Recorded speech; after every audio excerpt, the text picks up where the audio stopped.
Happy Pokémon Day, everybody! Let's pray Arceus blesses us with another year of hitting crits, ripping packs, and an abundance of talking Pokemon. Hi, I'm Tri, and on this day, we had a Pokémon Presents. Overall, I was happy with the presentation given that next year is the big 40th anniversary, and I wasn't expecting too much for this year. There weren't any mind-boggling huge announcements this time around, but the two biggest announcements were for Pokemon Champions and our first look at Pokemon Legends ZA. I don't have too much to say on the smaller mobile apps, except I really hope I can pull Arceus Immersive for Pokemon TCG Pocket, because my luck with these Dialga packs have been abysmal. So I'll just jump right into Champions. Yeah, this announcement was really underwhelming for me. I remember playing Pokemon Showdown in class about a decade ago with some friends, and feel like this is just Game Freak's answer to how popular Showdown is. Fine. I'll do it myself. Game Freak is really pulling a Thanos here. I think the crossover of different gimmicks such as Mega Evolution and Terastallizing in the same fight is interesting, but I myself am not a huge competitive Pokemon person. I watch Wolfie VGC, so if that means more content from him, I see that as an absolute win. I hope this finds its audience, but in terms of Pokemon spin-offs, I would have much rather preferred a Mystery Dungeon game or even an actual Pokemon Stadium. But I don't think Champions is that. I was actually really happy to see my friend Bloodara share similar sentiments in his reaction. What you've just seen is the world's first glimpse of a new title, Is it Pokemon just a Champions. battling app? That's good. Rip Showdown, yeah. I was gonna say Pokemon Showdown, eat your heart out, man. They're gonna have Megas and they're gonna have Terastallization. They just said, hey, we're just gonna rip Pokemon Showdown, and we're gonna take all that information and use it to make our own game. Next, the moment we've all been waiting for. Our first look at Pokemon Legends ZA, and this game looks good. I was pleasantly surprised with its visuals, and while it still feels kinda generic in terms of a style, it looks much more polished and it's probably a contender for best looking Pokemon game on Switch. Given the scope, this might be taking the crown. They show off the city and I'm loving its design. Going into Lumio City for the first time in Pokemon X and Y was a Pokemon core memory for me, and with this visual update and expansion of the city, it seems to bring back some of those nostalgic feelings I used to have. The fact that we can also leap between buildings too? Parkour! Parkour! Parkour! Parkour! I'm right behind you, Andy! Come on! Yeah! Parkour.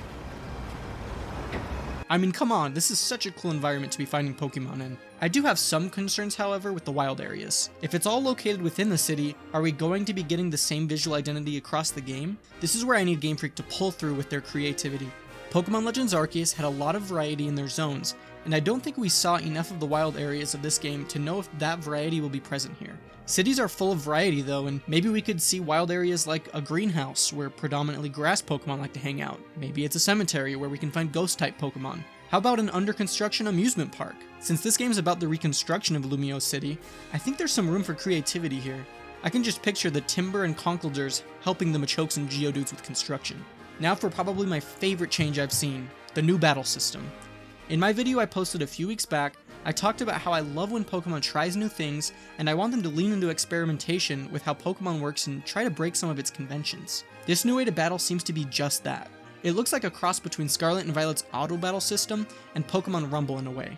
The Pokemon's attacks aren't guaranteed to hit, and you have to pay attention to spacing, speed, your hitbox, the enemy hitbox. It's just so much more nuanced than we've seen in a battle compared to just looking at a stat screen and guessing what your opponent will do. The fact that you have to control your own character as well and not get hit by opposing Pokemon's moves really just reminds me of the Pokemon anime. You can't spam the same attacks over and over, and you actually have to be smart with the timing of calling out to your Pokemon and giving it orders. I haven't played it yet obviously, but I'm really looking forward to seeing all the different moves and how they've balanced out damage versus area of effect and things like that. We also haven't seen any regional variants yet, which I'm sure we'll have. That's always a fun treat to see old Pokemon we love with new forms or evolutions. Hisuian Zoroark, Ursaluna, and Cleaver were mainstays on my Legends Arceus team, and they were such awesome additions to the game. Overall, my excitement for ZA is pretty dang high.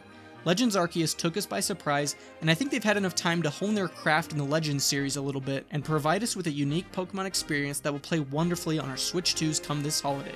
Also, to go back to that clip I showed earlier, it was from my friend Bloodara. He's been such a huge help to me as I've been getting more into content creation and helped me set up that video with Rogerspace.